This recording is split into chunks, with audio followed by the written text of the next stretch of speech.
We welcome you to our Community of Infinite Spirit Sunday service. This is Reverend Christine Emmerling, also presenting our Reverend Teresa Stuefloten and Reverend Sheree Garrett. We thank you for joining us. We will begin with our opening song by Reverend Donna Michael, from her album One Mind, One Heart, titled One.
One in love and light.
And we shall now have our opening prayer, beginning with the Divine Science Statement of Being. God is all, both invisible and visible. One presence, one mind, one power is all. This one that is all is perfect life, perfect love, and perfect substance. I am, we all are, individualized expressions of God. And ever one with this perfect life, perfect love, and perfect substance. And so it is. And let us now join our mind and heart together, acknowledging the one divine presence, infinite spirit, that is eternally everywhere present. This is a living presence, a presence of love.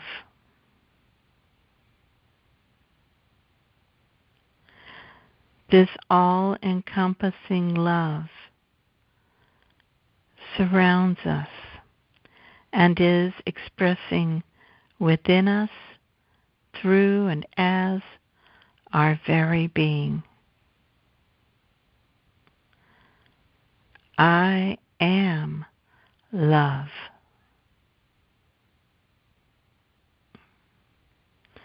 This love is uniting us all right here in this moment, heart to heart. And all life everywhere, both visible and invisible. For we are truly one. One spirit, one mind, one body of God. And so it is. Amen.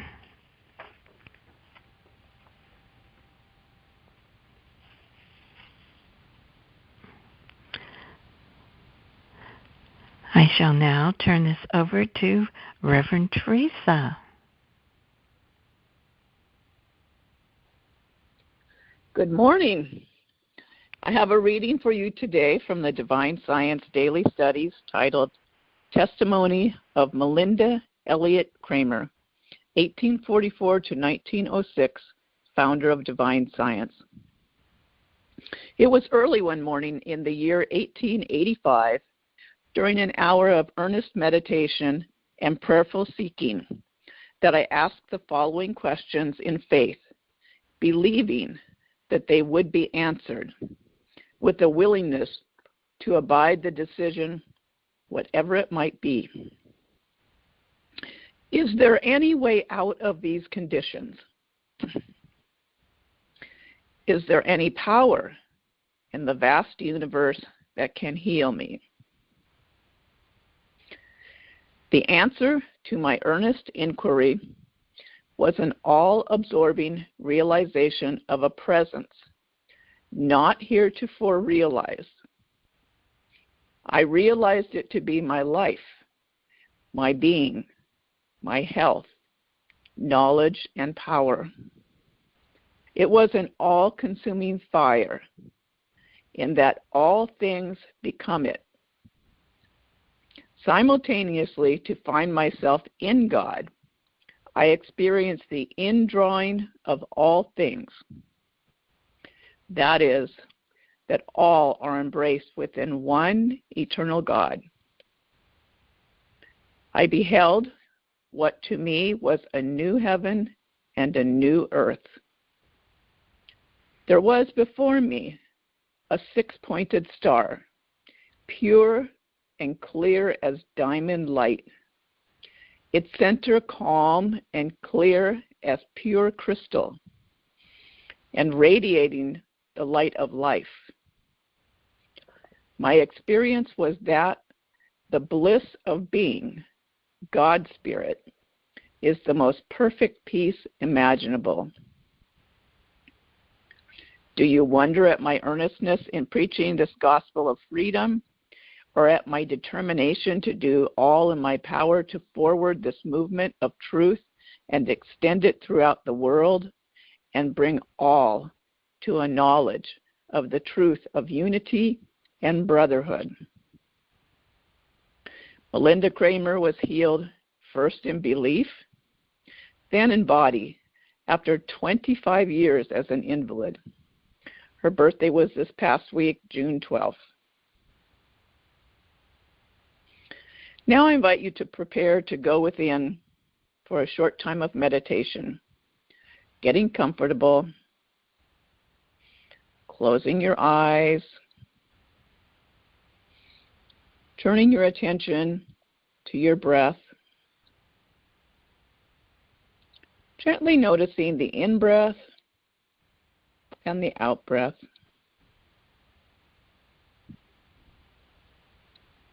Feeling the coolness of the in-breath and the warmth of the out-breath. Allowing the breath to sink down into the belly with each in-breath. Expanding the belly with each in-breath and contracting the belly with each out-breath. Coming into the present moment through the breath now, completely awake and aware.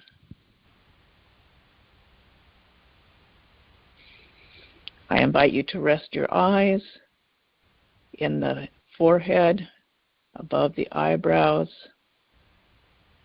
looking into inner space as we now move into meditation. God is my mother, father, sister, brother, friend. God is my mother, father, sister, brother, friend.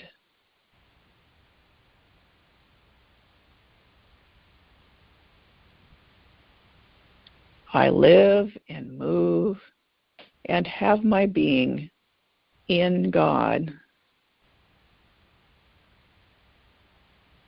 I live and move and have my being in God.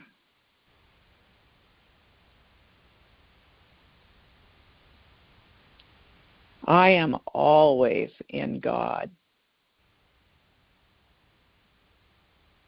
I am always in God.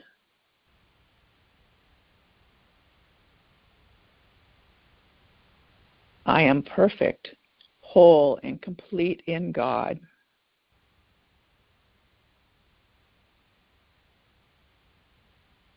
I am perfect, whole, and complete in God.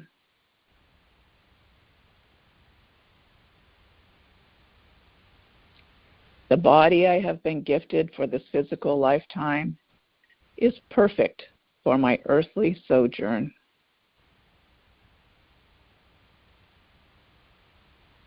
The body I have been gifted for this physical lifetime is perfect for my earthly sojourn.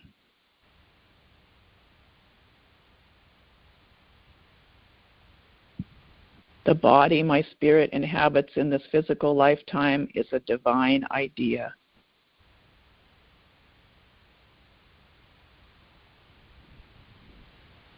The body my spirit inhabits in this physical lifetime is a divine idea.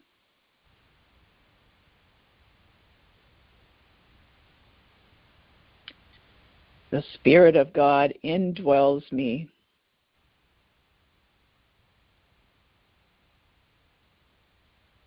The Spirit of God indwells me.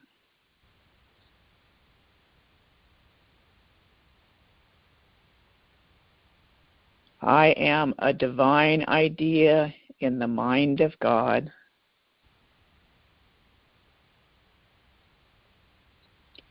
I am a divine idea in the mind of God.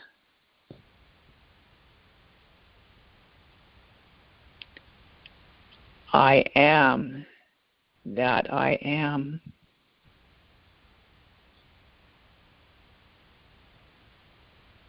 I am that I am. I am that I am. And now we have a moment of silence.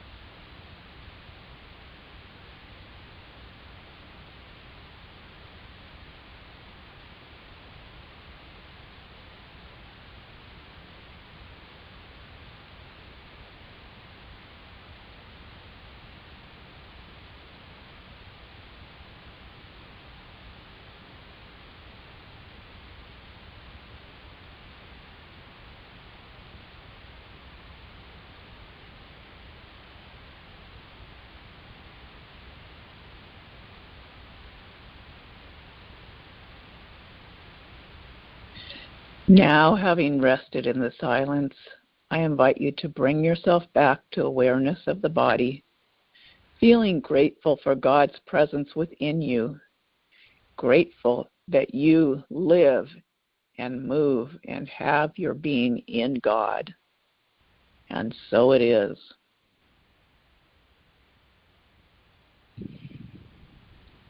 Now we will have a song by Daniel Nahmod from his album Sacred Love, titled Father of My Soul.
Peace and the conflict, for the silence and song, for the calm and confusion, for the winter and the warm. Oh, Mother of my heart, thank you for the blessings of the day. Oh, Mother of my heart, thank you for the blessings of the day.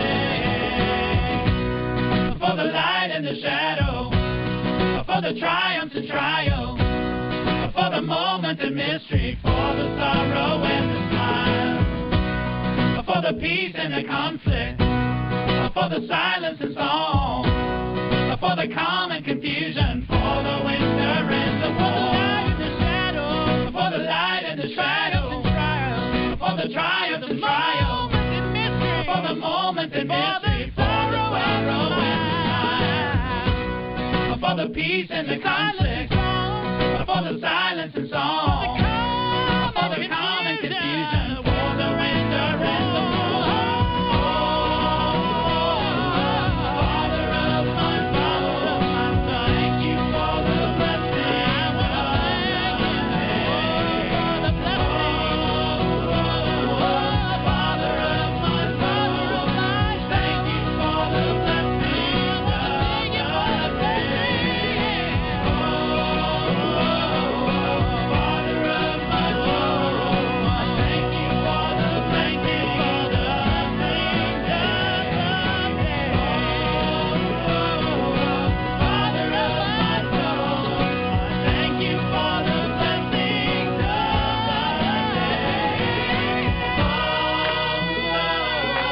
Father of my soul, thank you for the blessing of the blessings of the day. I want to thank my soul. Thank you for the blessings of the day.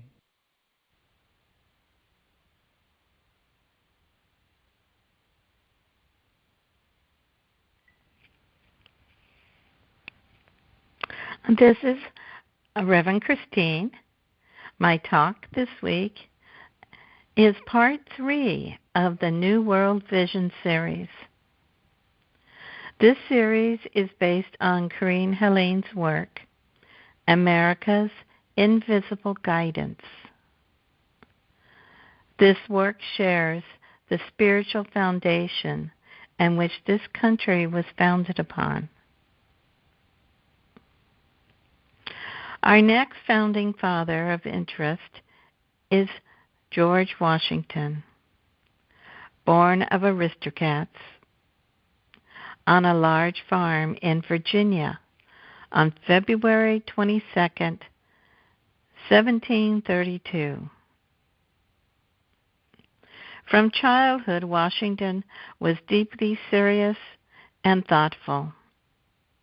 His diary at 16 reveals an outlook on life as mature as that of the average man of 40. It was commonly said of him that he was born old. As someone expressed, to understand him and his role in human affairs, one must be able to see him encompassed by mystic silence and by the universe.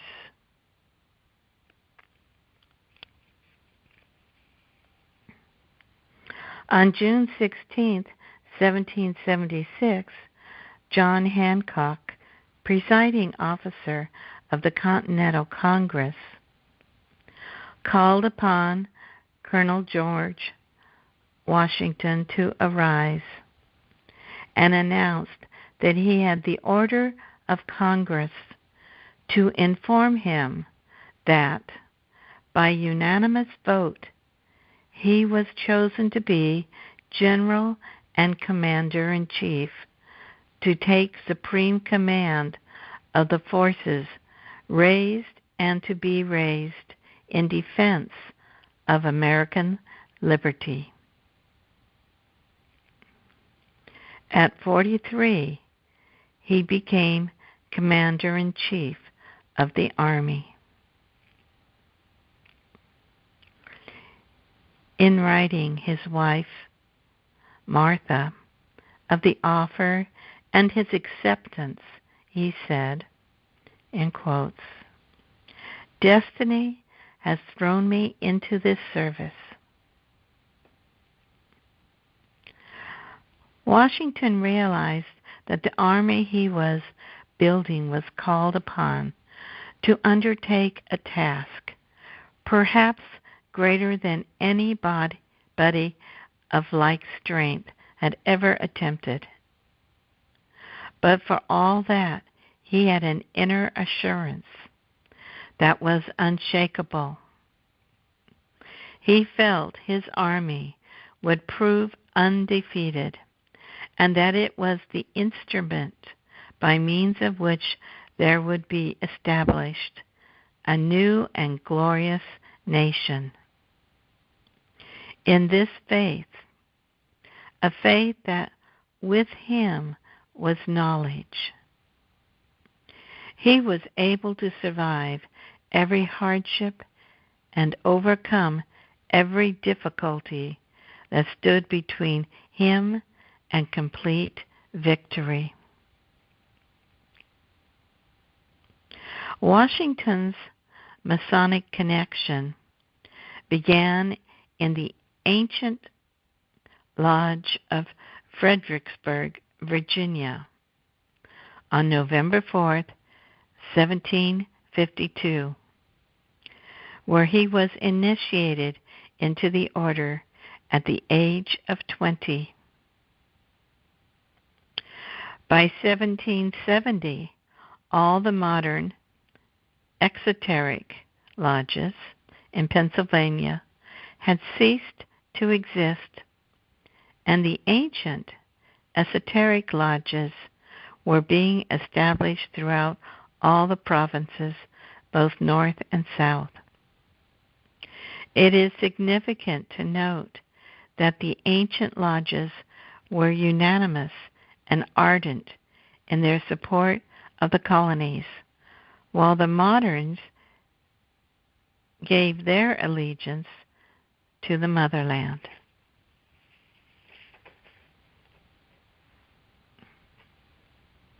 The Masonic Hall in Boston was called the headquarters of the Revolution. It is alleged that within those walls, the famous Boston Tea Party was planned and later executed by Masons disguised as Mohawk Indians. Ancient Masons throughout the colonies were everywhere active in the glorious cause of founding a nation conceived in liberty and dedicated to the proposition that all men are created equal.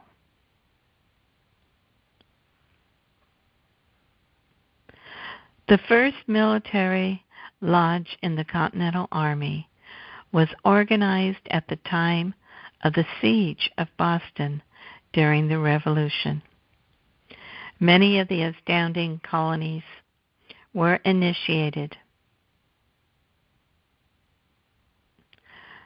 Among them, Alexander Hamilton and John Marshall. Almost all generals of Revolutionary fame were Masons. In the summer of 1776, 30 ships and 32,000 men anchored in the waters of the Hudson, just opposite New York. Washington's army, never greater than 15,000, poorly trained, with barely enough food and ammunition, was hardly a match. They lost New York and Philadelphia to the English during the terrible winter of 1777 to 78. His men were without tents, shoes, and barely enough food. Washington was under great criticism and blame, and followed by demands for his replacement. Conspiracies were among his own men to take his life and so bring the war to an end. Yet Washington's faith remained unwavering. The more hopeless the situation became, the stronger flamed the fire of his invincible spirit. As difficulties increased, He spent time each day alone in prayer and meditation. It was said that he was never without the 91st Psalm, and I shall now read it. He who dwells in the protection of the Most High shall abide under the shadow of the Almighty. I will say of the Lord, He is my refuge and my fortress, my God, in Him will I trust. Surely He shall deliver you from the snare of the fowler and from vain gossip. He will cover you with His feathers, and under His wings you shall trust. His truth shall be your shield and buckler. You shall not be afraid for the terror by night, nor for the arrow that flies by day, nor for the conspiracy that spreads in darkness, nor for the pestilence that wastes at noonday.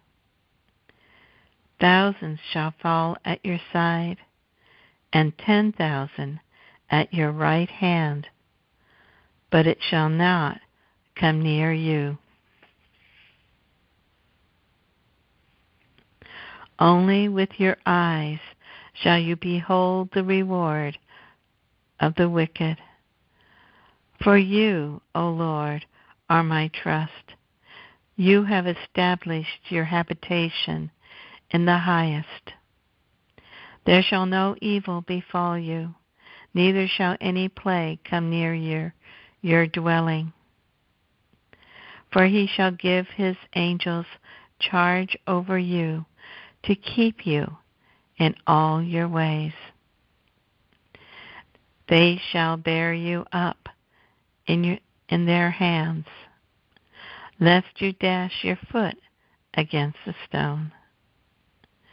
You shall tread upon the viper and adder. You shall trample underfoot the lion and the great serpent. Because He has loved me, therefore I will deliver him.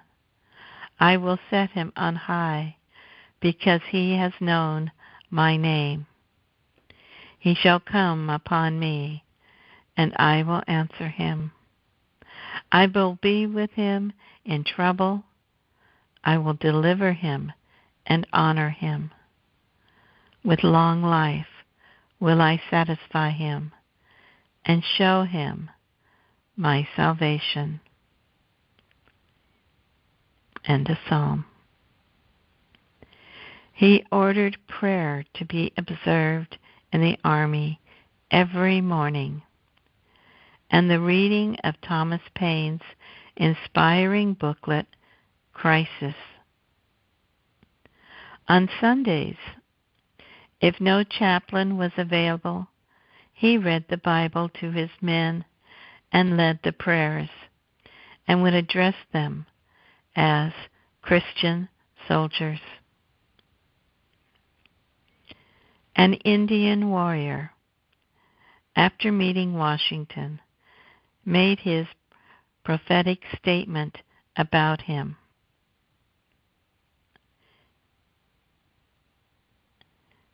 The Great Spirit guides and protects him. He cannot die in battle. He is destined to become the chief of nations. End of quotes.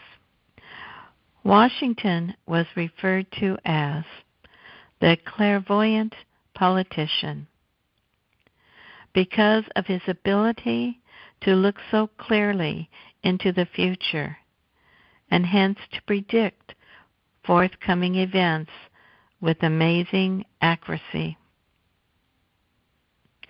It was on one occasion that he beheld a wondrous panoramic unveiling of three major events in the life of his nation.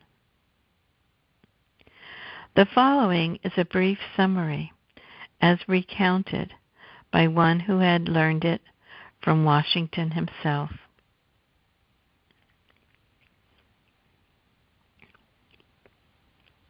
One afternoon, when the general was in the privacy of his own apartment, engaged in the preparations of an important dispatch, his consciousness was gradually shifted from this plane to another.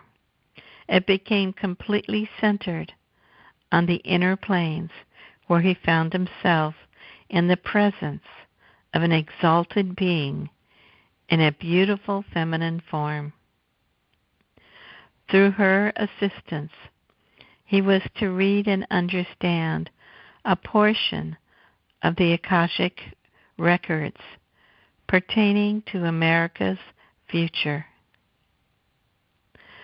The first of the three events had to do with the revolution in which he was himself engaged.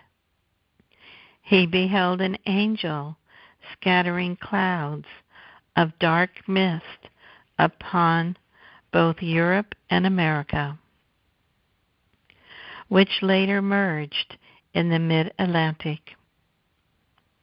Then the sinister cloud moved westward until this country was enveloped in its murky folds. This was followed by flashes of fire together with the cries and moaning of a troubled people. Gradually the cloud was withdrawn. The war ceased, and general building and development commenced throughout the nation. A further unwinding of the cosmic scroll revealed another crisis, that of the Civil War. A dark cloud over Africa was seen approaching and finally enveloping this country, even to its smallest hamlets. Soon thereafter, brother was marshaled against brother in battle array. At length, an angel appeared bearing the American flag and wearing a crown of light, upon which was inscribed in blazing letters the word Union. Again the cloud dissolved, after which could be seen the extensive work of reconstruction and building up the nation from coast to coast.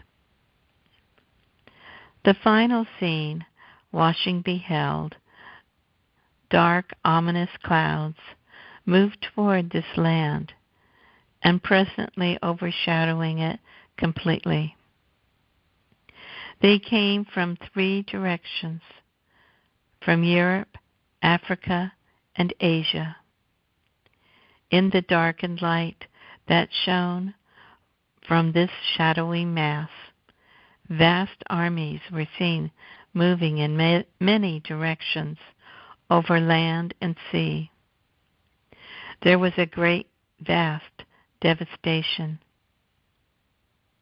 and pitiable were the cries of the millions locked in mortal combat. The struggle brought almost complete exhaustion.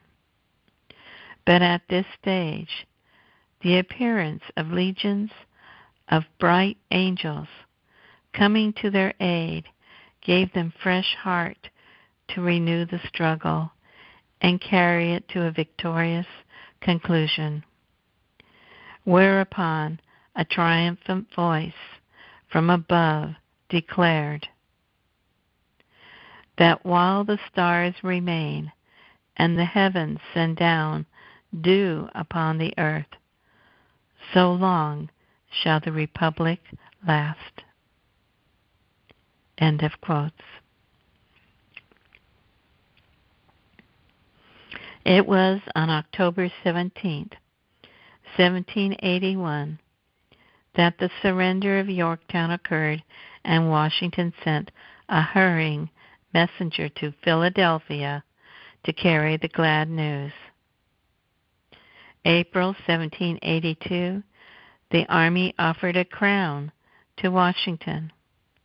While refusing the crown, he said, in quotes, "If you have any regard for your country, any concern for yourselves or posterity, or any respect for me, banish these thoughts from your mind and never communicate a like sentiment again."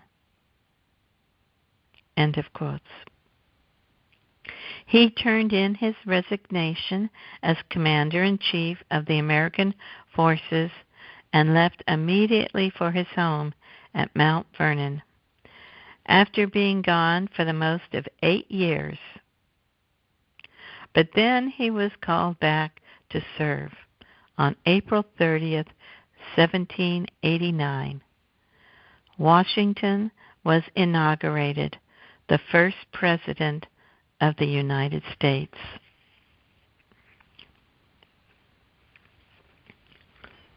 He once said that it was easier to unite the Army than to bring unity to his cabinet. He had Jefferson, bold and daring, attracted a following of so-called radicals and other non-conservatives. Adams and Hamilton drew the ultra-conventional, who were eager to return to the old days of monarchy. Washington stood between the two extremes. His second term terminated on April 4th, 1797, and during his farewell address, he said to the people, "Be kind, be united, be American." When he returned to private life following the Revolution, he was made an honorary member of the Alexandria Lodge and was serving its worshipful master when he was elected the first President of the United States. A valued possession of this lodge is a portrait of General Washington wearing the collar and jewel of the past master, together with an apron in which is centered the all-seeing eye.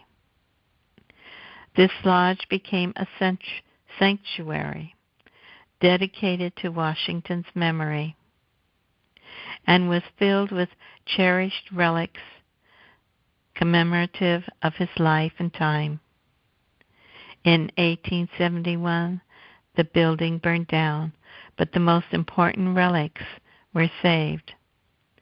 Later, the Washington National Memorial was constructed in Alexandria. The Masonic brother who designed the memorial has this to say about it, in quotes, "The conception as a whole was inspired by the ziggurat towers of antiquity erected near the harbors of the Mediterranean Sea to light the mariner home. Our thought is that the Masonic fraternity, of the spirit of which Brother George Washington was so ideal an embodiment, is in itself a shining beacon which would shine into every corner of the land." End of quotes. The cornerstone of the Capitol building in Washington, D.C.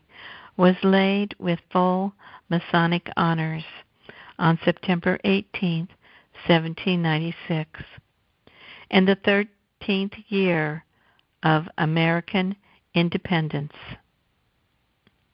The President heard the long and imposing Masonic processional, in which the members were all clad in the full regalia of their craft. On this occasion, Washington wore the Masonic apron, which the Marquis de Lafayette had presented to his beloved patron on his first visit to America after the Revolution. The gravel used in the dedication ceremony of the Capitol was formed of a piece of marble from the building and is now in the possession of the Lodge at Georgetown, which had participated in the cornerstone ceremonies. The trowel used was presented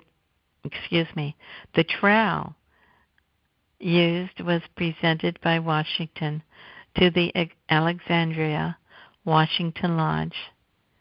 In Washington's day, the national capital was known as the Federal City. It wasn't until after his passing that the city was honored with the name of Washington. It was on December 14th, 1799, that his spirit departed from this earthly scene. Washington's last words were, "All is well," a fitting close to a triumphant life.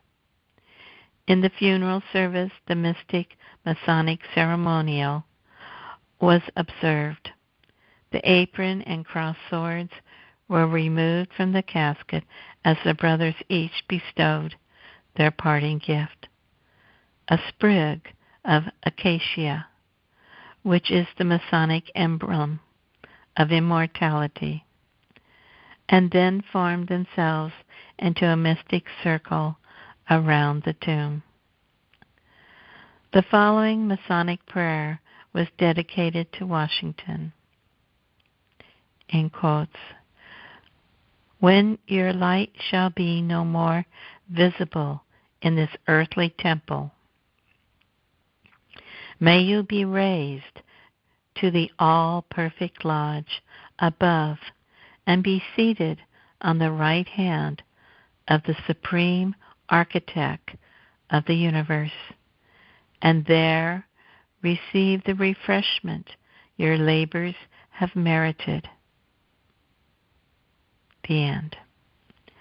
This nation was so blessed to have such a great spirit as George Washington. He who was not only the first to be initiated in the Fredericksburg Lodge was the first Grand Master of the Masons in Virginia, the first American general, the first President of the United States, and the first in the hearts of his countrymen.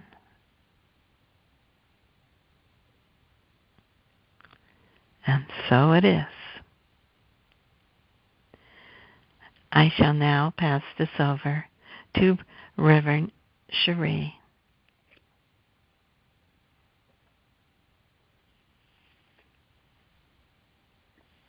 Thank you, Reverend Christine, for that inspiring message. Now we have come to the divine, loving, healing, gratitude portion of our service.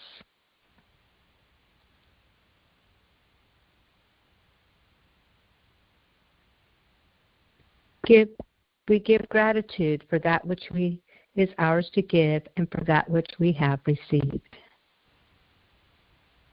I invite you to say our Community of Infinite Spirit gratitude prayer with me now. Divine love flowing through me blesses and multiplies all that I have, all that I give, and all that I receive. Thank you, God, for all our blessings that we have in our lives. We take this time to share our blessings with others that you have generously provided us to share. We share with an open heart, and our heart grows with gratitude by helping others. We see these blessings going out, touching hearts, and creating more good.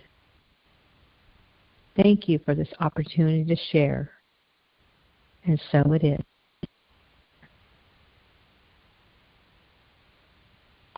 Donations to support this uplifting ministry are gratefully received on the donation page of our website, communityofinfinitespirit.org.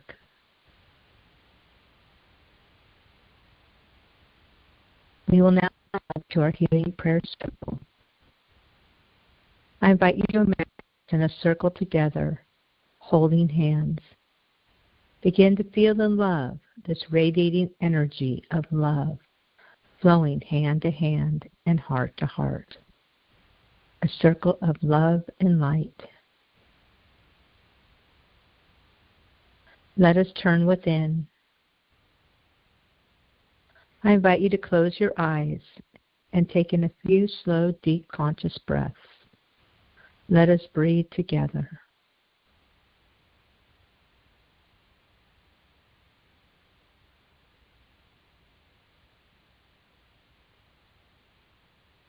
As our conscious, we come together in conscious healing as a truth of our existence. This is an opportunity to share our conscious awareness and healing vibration with one another and out into the world. As we are receptive to spiritual truth, our consciousness is awakening to the omnipresence. This truth has a vibration of healing for ourselves and others. We are instruments that are attuned to the spirit of wholeness. Today we have opened our consciousness and raised our vibration through worship, prayer, meditation, and words of spiritual truth. We are now vibrating at a high frequency of love that is in, through, and as our being. This energy is healing of our mind, body, emotions, and spirit. Every cell is one with God, one with love, and is ready to go out into the world to serve all. So take this time and continue to focus on your breath as we breathe together.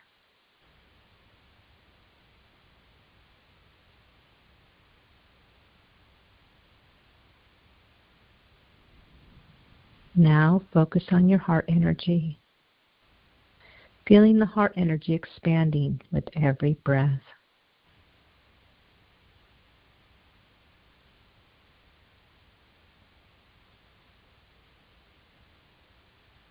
Feel the love radiating through your body.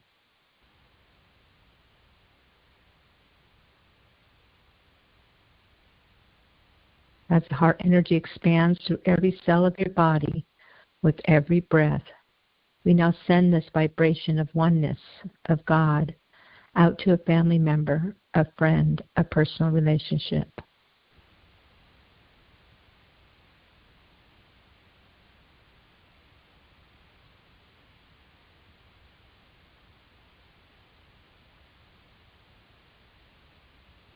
See them smiling and their heart expanding the love energy you're sending with each breath. See the love energy expanding and radiating all around them.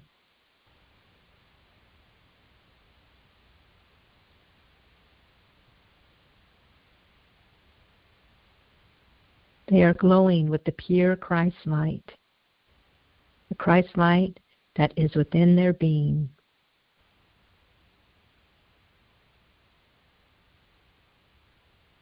The Christ in you sees the Christ in them.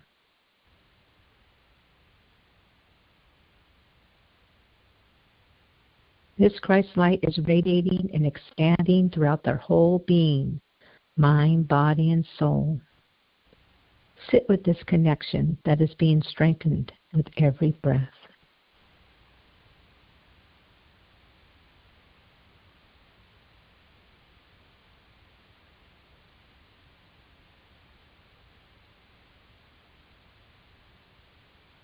Now release that person knowing that the work is done and will continue to unfold. Let us take this even stronger vibration of love and send it out into the world. Feel the peace of Mother Earth and all who live on her. Feel joy with a smile on your face as you imagine peace and the possibilities of peace on earth. In the silence, we share this expanding vibration with every breath.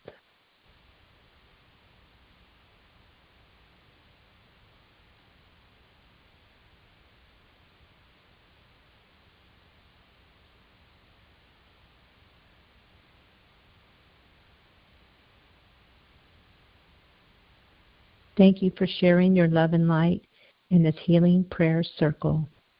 You can take a moment each day and share your cultivated vibration of spiritual truth of love with others and the world.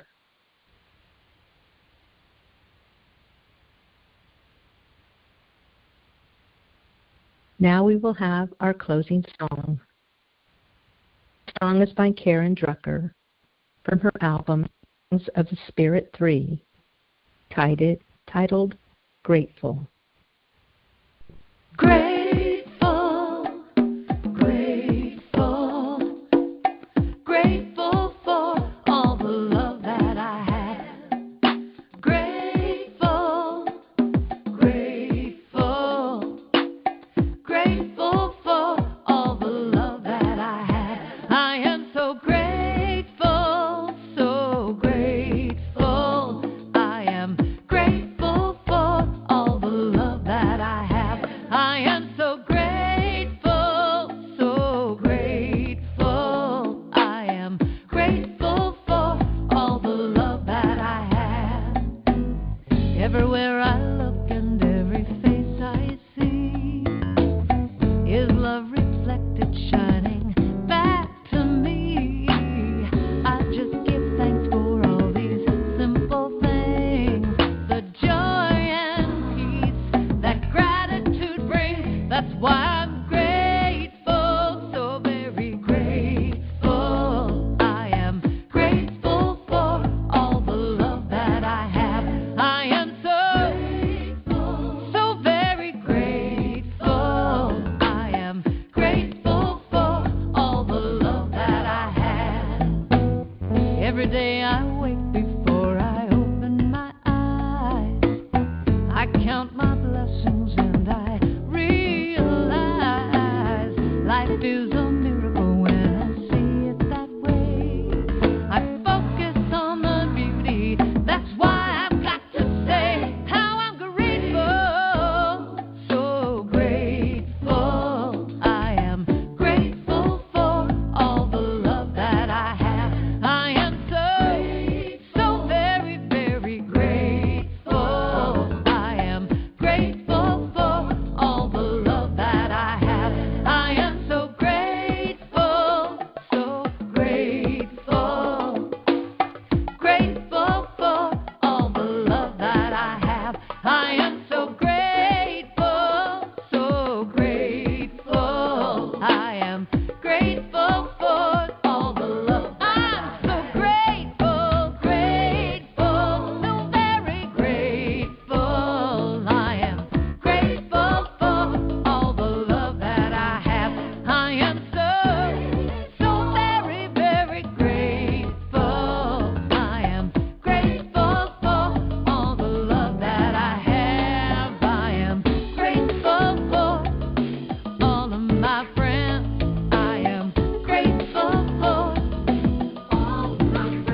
Announcements. We invite you to visit our website, communityofinfinitespirit.org, to access the resources we have available. Also, access to our YouTube, Facebook, Instagram, and Meetup group. You can listen to podcast recordings of our Sunday services and meditations on our website under Healing Words, and on our Facebook page and our YouTube channel at Community of Infinite Spirit. This concludes our service. Divine blessings to you and all whom you share your healing love with and around the world. And so it is.